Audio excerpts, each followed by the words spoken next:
Guys অনেকদিন পরে refreshing একটা ডিজাইন নিয়ে Realme 5 হোল কাটআউটের ডিসপ্লে যুক্ত নতুন একটা ফোনকে বাংলাদেশে অফিশিয়াল ভাবে নিয়ে আসছে। আর এই ফোনটাতে সর্বোচ্চ 8 থেকে 16 জিবি র্যাম ইউজ করার সুবিধা, 108 মেগাপিক্সেলের রিয়ার ক্যামেরা আর স্ন্যাপড্রাগনের চিপসেট থাকবে। So hey guys, Shanto here. Realme C67 এই স্মার্টফোনটা সি সিরিজের সবচেয়ে ভ্যালু ফর মানির একটা স্মার্টফোন হতে চলেছে। সেটা কি কারণে একটু পরে জানাচ্ছি, তার আগে এই ফোনটার বক্স কন্টেন্ট সম্পর্কে জানিয়ে দেই। আনবক্স করার পরে এই ফোনটার সাথে পাওয়া যাবে 33 ওয়াটের fast charger, USB type C data cable, SIM ejector tool, TPU case সহ বেশ কিছু কাগজপত্র, যেগুলো কিনা হামেশাই সকল ধরনের স্মার্টফোনের সাথে থাকে। রিয়েলমির এই ফোনটার উপরে এবং নিচে স্পিকার রয়েছে, মানে আপনারা ডুয়াল স্টোরি স্পিকারের সাপোর্ট পেয়ে যাবেন। এছাড়া গাইস, এই ডিজাইনটা আপনাদের কাছে কেমন লাগছে অবশ্যই কমেন্ট করে জানাবেন। পুরোপুরি প্লাস্টিক বিল্ডের Realme C67 স্মার্টফোনটাতে রয়েছে 5 হোল কাটআউটের 6.72 ইঞ্চির একটি ফুল এইচডি রেজলিউশনের ডিসপ্লে, বা ফুল এইচডি প্লাসও বলা যায়। এখানে 90 হার্জের রিফ্রেশ রেটকে পাওয়া যাবে। সো Realme C55 এর মতোই ডিসপ্লেকে ইউজ করেছে Realme তাদের C67 এ। এই ডিসপ্লে নিয়ে তেমন কোনো কমপ্লেন হবে না। মোটামুটি বাজেট অনুযায়ী অ্যামোলেড অথবা 120 হার্জকে না দিতে পারলেও এই ডিসপ্লে থেকে খুব ভালো একটা কালার ক্যালিব্রেশন করার মাধ্যমে খুব ভালো একটা এক্সপিরিয়েন্স দিতে সক্ষম হয়েছে Realme। তাছাড়া গ্যাস, এই ডিসপ্লেটা রোদের আলোতে খুব ভালোভাবেই কাজ করবে। অ্যান্ড্রয়েড 14 এর সাথে আসা এই ফোনটাতে 15 এবং 16 এর আপডেট চলে আসতে পারে। এছাড়া Realme UI এর ফুল ভার্সনটাকে ইউজ করেছে Realme এখানে, যেখানে কিনা বেশ কিছু ব্লুটুয়ার আর অ্যাডস এর দেখা পাওয়া যাবে। তাই ফোনটাকে খুব ভালোভাবে ইউজ করার জন্য অ্যাডস এবং অন্যান্য সকল ফালতু জিনিসগুলোকে, যেগুলো কিনা ফোনে ভালগার নোটিফিকেশন প্রদান করে থাকে, অফ করে রাখবেন অথবা আনইনস্টল করে দেবেন। তাছাড়া Realme UI নিয়ে নতুন করে কিছু বলার নেই। এই ইউআইটা 6 জিবি এবং 8 জিবি র্যামের সাথে খুব ভালোভাবে কাজ করে। সো এই ফোনটাতে যেহেতু 8 জিবি র্যাম রয়েছে, তাই এখানে তেমন কোনো ল্যাগ এবং হ্যাংয়ের দেখা পাওয়া যাবে না। 8 জিবি র্যামের সাথে সর্বোচ্চ 256 জিবির ইন্টারনাল মেমোরি অথবা 128 জিবির ইন্টারনাল স্টোরেজ, এই দুইটা ভেরিয়েন্টের সাথে গ্লোবাল মার্কেটে এখন C67 কে পাওয়া যায়।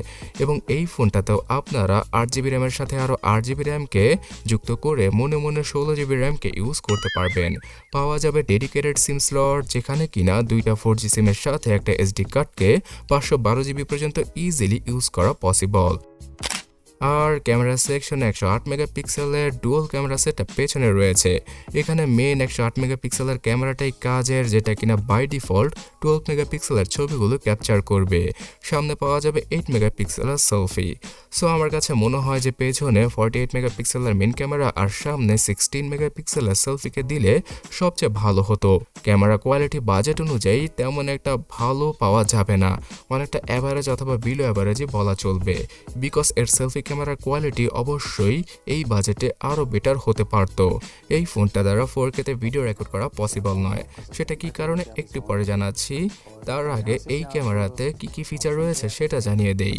জাইরোবেস EIS এর সাপোর্ট পাওয়া যাবে ফোনটার রিয়ার ক্যামেরাতে। তাছাড়া স্লো মোশন, নাইট মোড এই সকল ফিচার তো পাওয়াই যাবে ফোনটার ক্যামেরা অ্যাপে। জাইরো সেন্সরের কথা যেহেতু বলেছি, এখানে অরিজিনাল জাইরো সেন্সরের পাশাপাশি মোটামুটি সব ধরনের সেন্সরই পাওয়া যাবে। সাইড মাউন্টেড ফিঙ্গারপ্রিন্ট স্ক্যানার রয়েছে ফোনের দরজা খোলার জন্য। এছাড়া সফটওয়্যার বেস ফেস আনলকের সুবিধাও থাকছে। 3.5mm হেডফোন জ্যাকের গর্ত রয়েছে এখানে।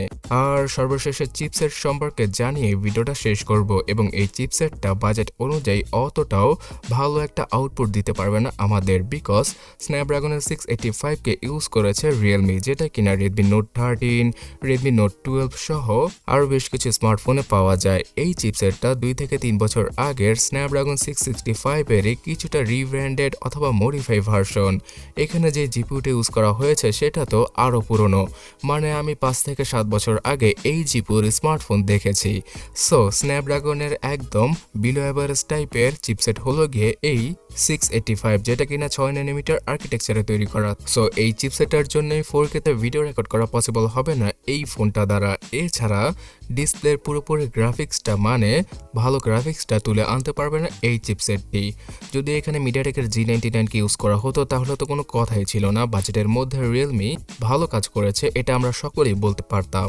গেমিং টেমিং এর কথা ভুলে যাওয়া ভালো এই ফোনটাতে, বিকজ এই চিপসেটটা অত ভালোভাবে গেমিং আউটপুট দিতে পারবে না। তবে টুকটাক যেই সকল লো গ্রাফিক্সের গেম রয়েছে যেমন clash of clan, subway surfer অথবা টেম্পল রান অথবা লুডো, এই সকল গেম আপনারা খেলতে পারবেন এই ডিভাইসটা দ্বারা।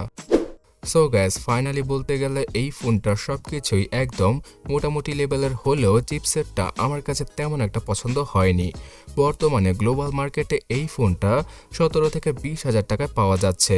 তবে এর 6GB র্যামের ভেরিয়েন্টটা আসলে আরও ভালো হতো, বিকজ এইরকম একটা চিপসেটের সাথে 8GB র্যাম দিয়ে ফোন লঞ্চ করার কোনো মানেই হয় না। তো এখন কথা হচ্ছে গিয়ে বাংলাদেশে কেমন প্রাইসে লঞ্চ হবে। 20,000 টাকার আশেপাশে C67 4G স্মার্টফোনকে বাংলাদেশে অফিসিয়ালভাবে লঞ্চ করবে রিয়েলমি। তাছাড়া আনঅফিসিয়ালভাবে এই ফোনটাই 15 থেকে 17,000 টাকায় হয়তো আমরা পেয়ে যেতে পারি। তাছাড়া এই ফোনটা আসলে সবার আগে এর প্রাইসিং সম্পর্কে জানিয়ে দেওয়া হবে, তো তার জন্য সাবস্ক্রাইব আর ফলো করে আমাদের সাথেই থাকুন। ধন্যবাদ।